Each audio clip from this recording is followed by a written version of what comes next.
Welcome to Badminton Unlimited, your weekly access to badminton action and beyond. This week we catch up with one of the nicest guys in badminton, India's men's singles hotshot, Kidambi Srikanth. And we meet up with Ygor Coelho de Oliveira, a samba badminton player from Brazil.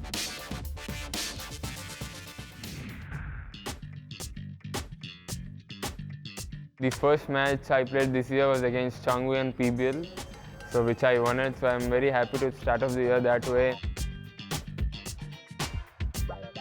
I know I played the semis in Malaysia GP Gold and then a win in Syed Modi GP Gold. I'm very happy with the way I played at the ABC Team Championships. Kidambi Srikanth couldn't have asked for a better start to 2016. He kicked off the year beating Malaysia's men's singles legend Lee Chong Wei in the Premier Badminton League. The India #1 then took gold at the Syed Modi Badminton Championships and went on to lead the Indian men's team to a bronze medal at the Badminton Asia Team Championships, a first for the country in 30 years. The singles players are doing really well from a long time, say 3-4 years, and then recently the doubles players also picked up, and then we have a pair now in top 20, and then there's a pair, the second pair, who just played the finals there, the Syed Modi. So we were very confident as a team, and then it all worked out really well. In the first match was, I think, very crucial for us, where we beat Singapore 5-love, and that's a big confidence booster for us. It helped everybody's motivation go up, everybody's confidence go up, and I think that from there I think we didn't really look back, and then we had some good wins. So we backed up each other. It's a good team spirit, and I really liked it. With the globe's top badminton stars turning up in Birmingham for one of the most coveted crowns on the BWF circuit, the All England Championships, Badminton Unlimited could not pass up on the chance to catch up with India's poster boy. The people back home, we think this All England as the most prestigious event.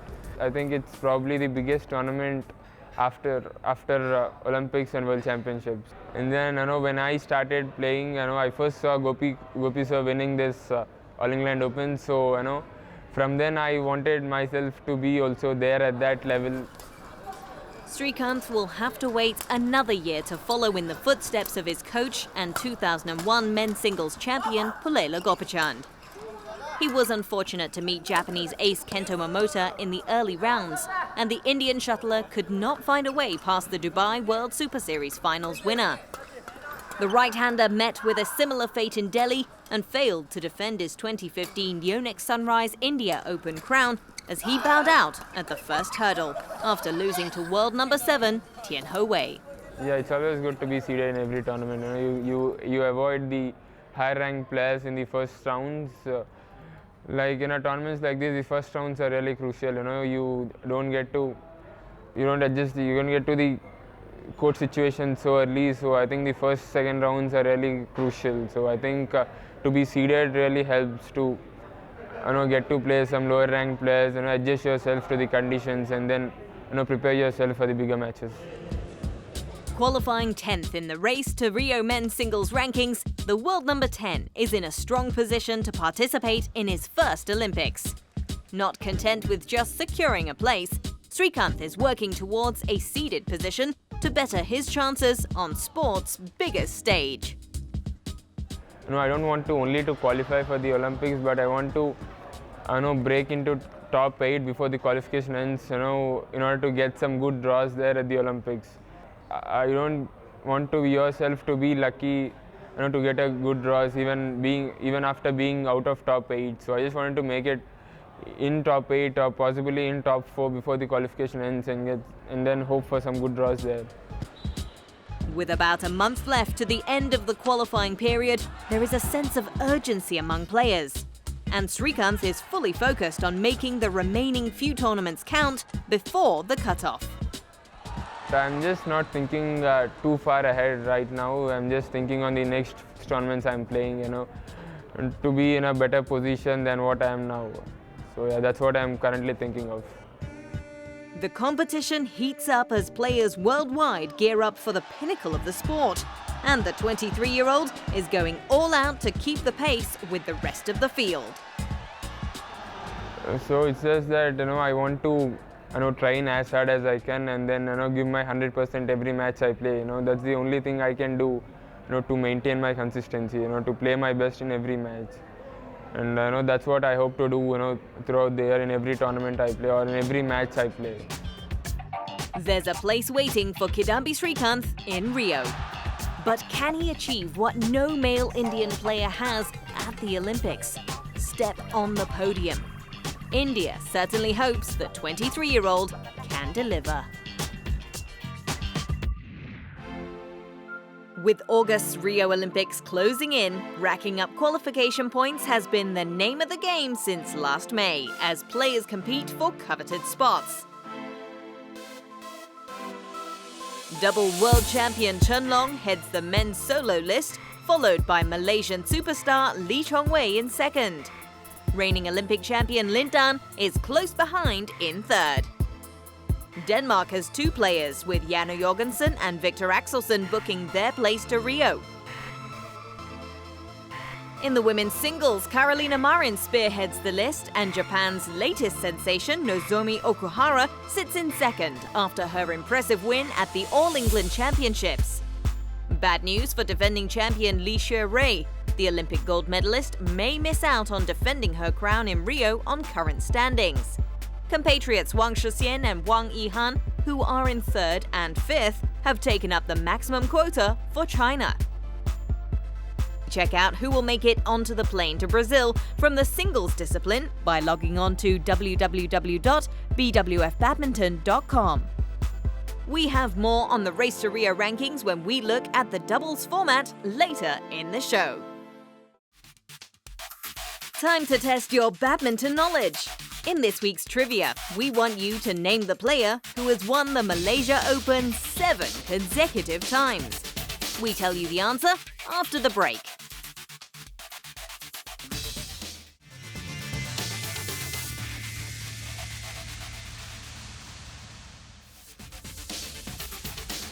When we return, we are in the island nation of Singapore to report on the Global EduHub Championships.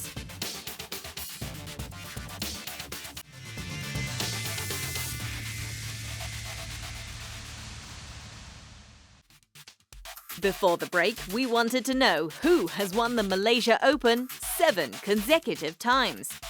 The answer is Lee Chong-wei. The former men's singles world number 1 first won in 2004 before successfully defending it for the next 2 years. Lee reclaimed the crown in 2008 and went undefeated in the tournament for the next 7 years. By defeating Indonesia's Tommy Sugiarto in 2014, the Malaysian superstar celebrated an impressive 10 titles at the Malaysia Open. The Super Series premier event takes place at the Malawati Stadium in Shah Alam this week, and all eyes will be on Lee to see if the men's singles ace can stretch his title tally to 11.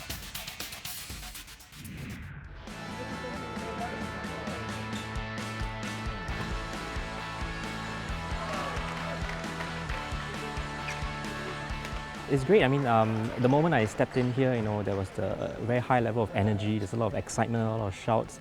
It's great to see the passion that our young have in an area like sport. Recently, in the island nation of Singapore, badminton took centre stage at its flagship sports school.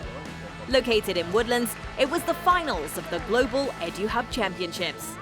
Organised by World Champ distributor, the Age Group Series tournament is also proudly sanctioned and partnered by the Singapore Badminton Association, or SBA. SBA Age Group Series is a series of 4 tournaments a year that's sanctioned by SBA. So we hope that by providing this tournament, we have a platform where some of the younger players can come in and enjoy themselves in a very safe environment, and at the same time be able to participate in a tournament where the infrastructure is of an international sort of standard.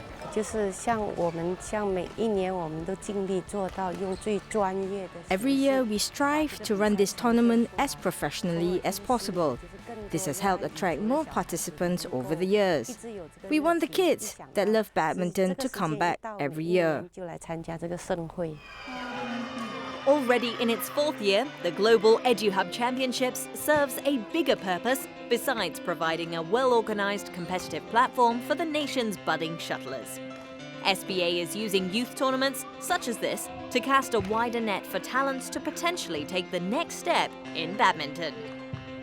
We have our coaches here from our national team. So what I've asked them to do is to come to see this tournament and to identify these players into our youth team. By identification, it doesn't mean that you automatically go in the youth team. So what we try to do is that after each age group series tournament, we will have a selection trial, probably a few weeks after that, where we will invite those players that we feel is suitable to be in the national intermediate squad. The age categories at the tournament span from as young as the under-9s all the way to the under-17s. But even with a broad coverage of the talent pool, cooperation from various stakeholders remains key. The commitment to be in the youth team is quite high because the training and the intensity is much higher than what they are used to. So it's a bit of also educating parents whether they are comfortable to let their kids participate in such a rigorous program. And there's a reason why it's rigorous, because that's the way to actually produce talent. And it needs commitment both from the players, also their family, and also us to provide this kind of support for them. And judging by the response from the players themselves, competitions like the Global EduHub Championships are certainly inspiring confidence. I want to go today, girls singles and girls doubles. I want to win more medals because I want to be good in badminton. When I compete with other players, I can improve and learn from other players' skills. When I lose, I don't take it like that badly. I don't take it like, oh, I lost and I'm like very lousy. I'll just like, oh, okay, I lost. That means I need more training and I need to push myself further to have more stamina and stuff. Global EduHub Championships look set to play an integral role unearthing future Singaporean talents. And who knows, this year's edition might have just discovered a star in the making.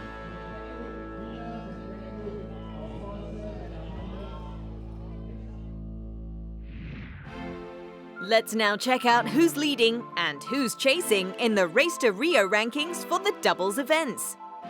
With only the top 16 qualifiers making the trip to Brazil, it's a fierce battle to the finishing line. China and Korea have 2 pairs qualifying in men's doubles. With only 2 entries allowed per NOC, Korea's Kim Ki-jung and Kim Sa-rang will fail to make the cut, even though they are ranked 7th. They'll need to better compatriots Ko Sung-hyun and Shin Baek-chol to qualify. Indonesia's Gracia Polly and Nitya Krishinda Maheswari lead the Race to Rio rankings in women's doubles. In second are Danish duo Camilla Ritter-Yule and Christina Pedersen, and recent All England champions Misaki Matsutomo and Ayaka Takahashi are in third place. China and Korea have 2 pairs qualifying for Rio. The Stoeva sisters from Bulgaria are also set to join them in 9th, while India's Jwala Gutta and Ashwini Ponnappa currently occupy the number 10 spot. It's a tight affair in the mixed doubles. China again have 2 pairs making the cut. London Olympic champions Zhang Nan and Zhao Yunlei currently lead the list, and compatriots Liu Cheng and Bao Yixin qualify in 4th. The Indonesians also have 2 pairs on the way to Rio. Tontowi Ahmad and Liliana Natsir are in 3rd, and recent All England winners Praveen Jordan and Debbie Susanto occupy the 6th qualifying place. In 5th are England's golden couple Chris and Gabby Adcock, and qualifying in 7th are Danes Joachim Fischer-Nielsen and Christina Pedersen. Malaysia's Chan Peng Soon and Goh Liu Ying are in 9th, and 2015's comeback Polish pair Robert Matusiak and Nadezhda Zieba have powered their way up the rankings to qualify in 10th. The BWF Race to Rio rankings are updated every Thursday, So log on to the BWF fan site via bwfbadminton.com to get the latest on who's in and who's out. Remember, the Olympic qualification ends on the 1st of May, and players will be making their final push to book their place in sport's biggest event.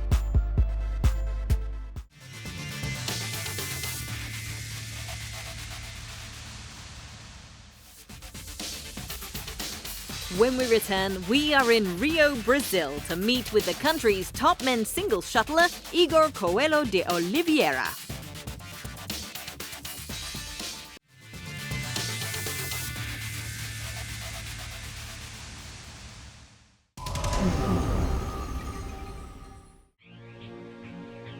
The second leg of the MetLife BWF World Superseries took place in New Delhi as players battled for honours at the Yonex Sunrise India Open.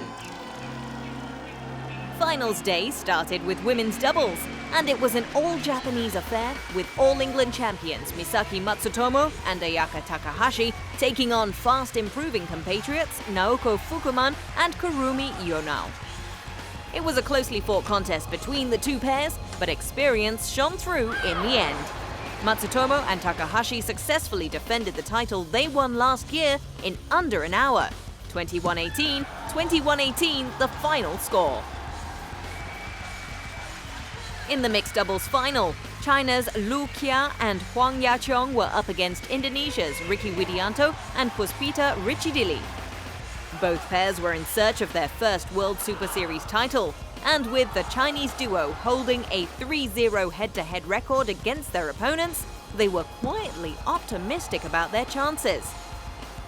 The East Asian pair proved too strong for Widianto and Dili, and after 40 minutes, Lu and Huang won in straight games 21-13, 21-16 to claim their maiden Super Series title. The men's doubles final was an all-Indonesian encounter as Gideon Marcus Fernaldi and Kevin Sanjaya Sukamuljo took on Angga Pratama and Ricky Karanda Suwadi. These two pairs met at last year's Southeast Asian Games, with Pratama and Suwadi claiming gold in the regional event. But it was not a smooth sailing for the SEA Games champions this time around, as they struggled with their younger opponents' clever quick counters and net play. Sukamuljo and Fernaldi demolished their compatriots in just half an hour, 21-17, 21-13 the final score. The women's singles was up next, and it was a match to savour, with former world champion Ratchanok Intanon of Thailand up against the reigning Olympic gold medalist, China's Li Xue-rui. Ratchanok reminded everyone why she was once the world's best, with a powerful display of precision and craft. Although Li tried to stay within sight, the Thai number one always had the advantage. Ratchanok claimed her first World Super Series title of 2016 in 42 minutes. The final score, 21-17, 21-18. The men's singles final was a repeat of the final at last year's Dubai World Super Series finals. Denmark's Victor Axelsen walked on court to face the season-ending tournament champion Kento Momota of Japan. It was a battle of wits and endurance, but much like Dubai, the Japanese proved to be the superior player with his quick attacks. The Dane failed to find a way through, and after 45 minutes, Momota secured the fourth Super Series title of his career. The final score, 21-15, 21-18.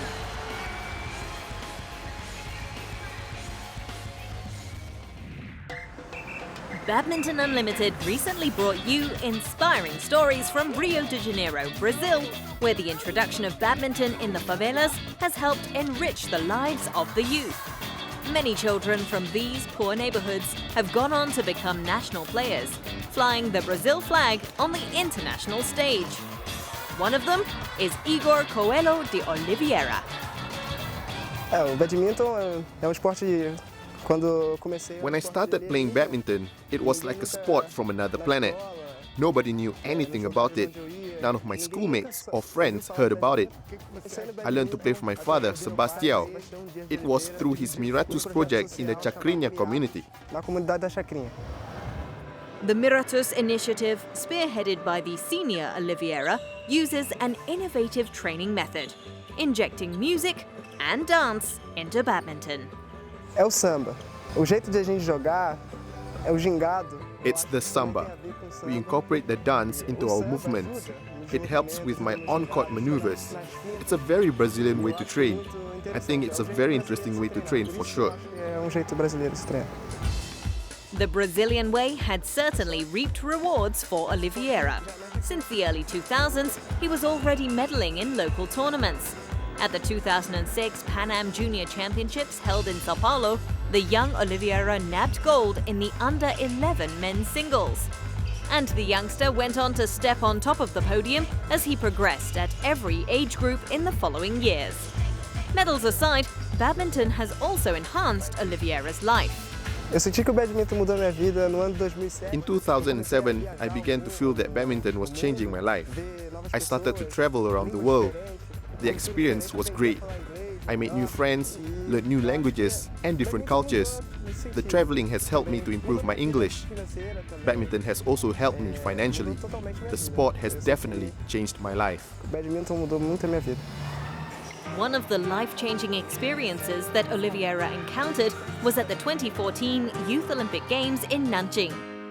The then 17-year-old met former world and All-England champion Sun Jun of China. Sun Jun was a former coach of current world number 1 Chen Long, and he was on hand to give some valuable tips to the excited teenager. Treinar com o Chen Jun, dos melhores treinadores do mundo. Practicing with one of the best coaches in the world was fantastic.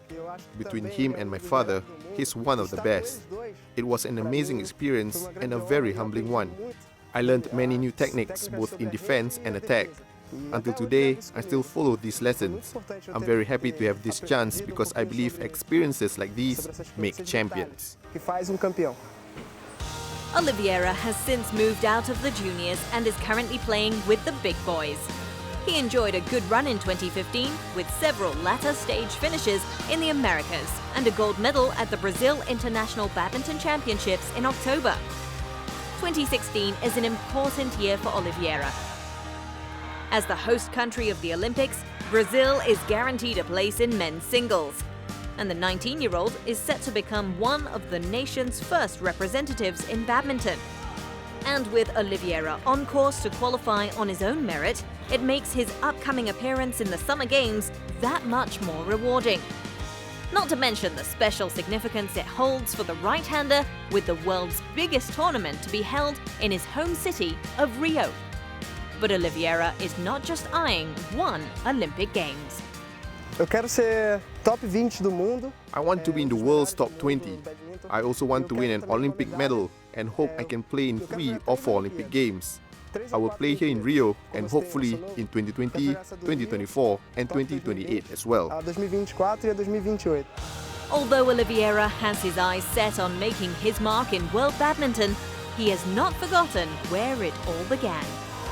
Quando eu parar de jogar, eu quero ser treinador da futura. I want to give back to the community and be a coach to future generations. I see a lot of young talents in Miratus, and just like my father, I want to be able to train them and give them an opportunity to be someone in life and perhaps to become a great badminton player. Ser alguém no badminton também. Ygor Coelho de Oliveira is a role model in his community, and he's a fine example of how sport can give youth purpose and direction.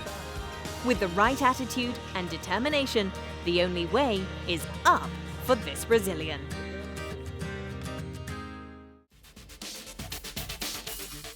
Before we go, let's see how the international circuit looks as we check out the Badminton Unlimited calendar.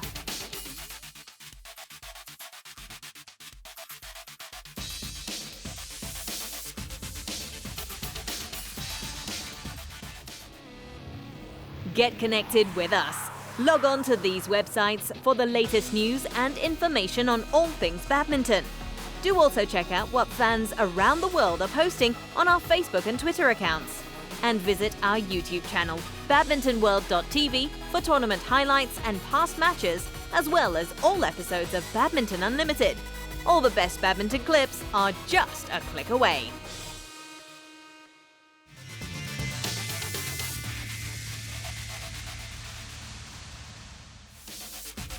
Next week, we find out more about the Yonex Legends vision and how the legends of the game are promoting badminton globally.